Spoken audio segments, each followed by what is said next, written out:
तुम्हाला माहिती आहे चला उद्या का नाही चाललं? तुमच्या सगळ्यांच्या मनात एक उत्तर कॉमन असेल, यार फालतू जोक्स मारायचे यार. पण अजून बऱ्याच पॉइंट्स आहेत.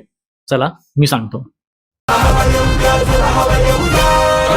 तर व्हिडिओमध्ये पुढे जाण्याआधी चॅनलवरती नवीन असाल तर आत्ताच चॅनलला सबस्क्राईब करा.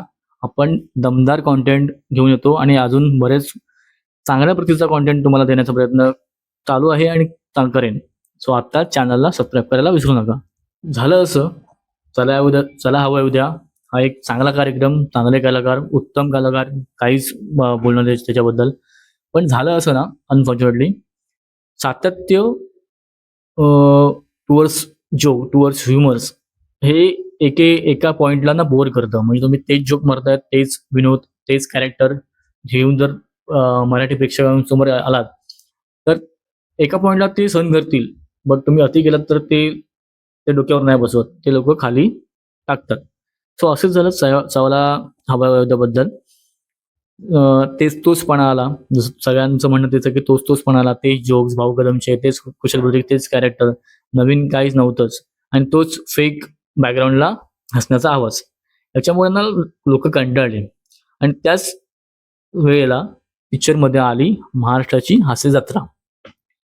सो एक नवीन format, skit wise, situational comedy म्हणता येईल. सो ते लोक ते घेऊन आले. सचिन गोस्वामी, सचिन मोठे आणि मातब्बर कलाकार रमेश चौगुले, प्रसाद खांडेकर असतील, अजून असे बरेच कलाकार ते लोक घेऊन आले. जे लोक ऑलरेडी एका कॉमेडी शो मध्ये होते. कॉमेडीची बुलेट ट्रेन असेल, कॉमेडी एक्सप्रेस असेल, असे बरेच शो त्यांनी केले होते. सो त्यांच्याकडे एक दांडगा अनुभव होता, चांगला बॅकग्राऊंड होता, चांगली स्टोरी लाईन होती, चांगली स्टार्स कास्ट होती त्यांच्याकडे, चांगले उत्तम कलाकार त्यांच्याकडे होते. सो ते एक होतं. त्याच्यामुळे महाराष्ट्राची हसरत्रा पिक्चरमध्ये आल्यानंतर चला हवा उद्याची व्ह्यूअरशिप आणि एकंदरीत कॉन्फिडन्स लेवल खाली गेला. तो खाली गेला आणि खालीच गेला. त्याच्यामुळे झालं असं, चला हवा उद्याला जेवढं डोक्यावर घेतलं होतं पहिल्या 2-3 सीझन वेळेले, ते पूर्ण डोक्यावरनं खाली आपटून टाकलं.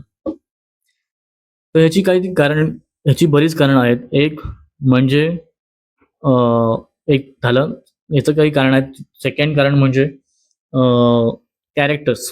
So as compared to Hasya Jatra, चला होत्याने काय केलं, त्यांची कॅरेक्टर होती ती त्यांनी तीच ठेवली.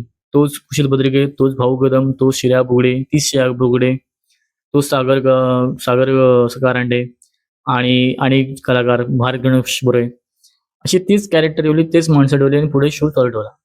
नवीन माणसांना इन करायला ते गेले, पण ते नवीन त्यांनी फॉर्मॅट पूर्ण चेंज करून टाकला. त्यांनी मध्येच स्वप्नील जोशीला आणला ॲज अ जज, त्याला हसायला बसवलं आणि बरेच काय नाही काय चालू होतं. मी एवढं काय लक्ष दिलं नाही त्याच्याकडे. बट ते झालं. त्याच्यामुळे काय झालं, आणि थोडी तोच म्हणा, ते जोक्स, रँडम टॉक्स वगैरे त्या सगळ्या गोष्टी. आणि हास्यत्रे वेगळं चालू होतं. त्यांनी पूर्ण सिच्युएशनल कॉमेडी चालू केली. त्यांनी सिच्युएशन घेतली, त्याच्यामध्ये पंच टाकले, त्यांच्यामध्ये जोक्स टाकले, त्याच्यामध्ये समाज प्रबोधन पण त्यांनी टाकलं. त्याच्यामुळे चांगले विषय त्यांनी घेऊन आले आणि ओव्हरऑल एक 2 जनरेशनला त्यांनी टार्गेट केलं. एक म्हणजे आता मी माझ्या एजच्या 24, आमच्या आई-वडिलांना जोक्स आवडतील, ते जोक्स पण आणि मला काय आवडलं आहे, ह्या दोन्ही जनरेशनचा विचार करून त्यांनी स्किट्स बनवले, त्यांनी विषय घेतले आणि त्या विषयांवर त्यांनी तसे पंचेस आणि जोक्स बनवले किंवा टाकले. सो टार्गेट ऑडियन्स त्यांनी प्रॉपर घेतलं. असं नाही की बोरिंग जोक्स, लटर झाला आणि तो विनोद झाला, असं नव्हतं. प्रॉपर सिच्युएशनल कॉमेडी असेल, समाज प्रबोधन असेल, असं बऱ्याच गोष्टींचं भान राखून त्यांनी शो रन करायला सुरुवात केली आणि ह्याच्यामुळे चला हवं त्याचा डाउनफॉल सुरू झाला. आणि एक गोष्ट, महाराष्ट्राची हसरत्रा किंवा त्यांचे दिग्दर्शक असतील, लेखक असतील, ह्यांची विषयांची निवड म्हणजे उत्तम, एक नंबर. म्हणजे काही नसतं, नॉर्मल विषय असतात, पण त्याच्यामध्ये एवढं काय लोक ते बोलतात.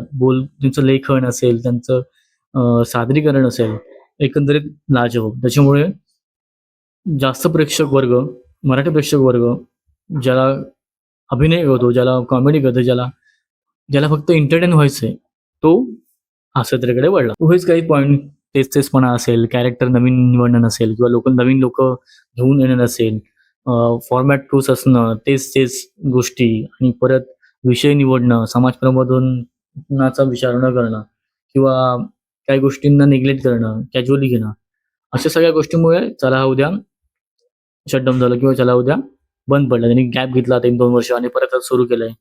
आता त्यांनी परत नवीन सुरू केलंय. गौरव मोरे आहे, प्रियदर्शन जाधव आहे. अशा दोघांना-तिघांना नवीन चेहरे घेऊन त्यांनी परत चालू केलंय. पण शेवटी तेच कॉम्बिनेशन आहे.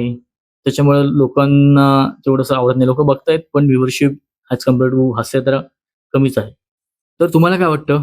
का चला हवा उद्या बंद पडलं? किंवा का महाराष्ट्राची यात्रा एवढी पॉप्युलर झाली, एवढी वाढली आणि लोकांना आवडू लागली? तुम्हाला काय वाटतं? कमेंटमध्ये नक्की सांगा. व्हिडिओ आवडल्यास व्हिडिओला लाईक करा, चॅनलला सबस्क्राईब करा आणि हा व्हिडिओ शेअर करायला विसरू नका.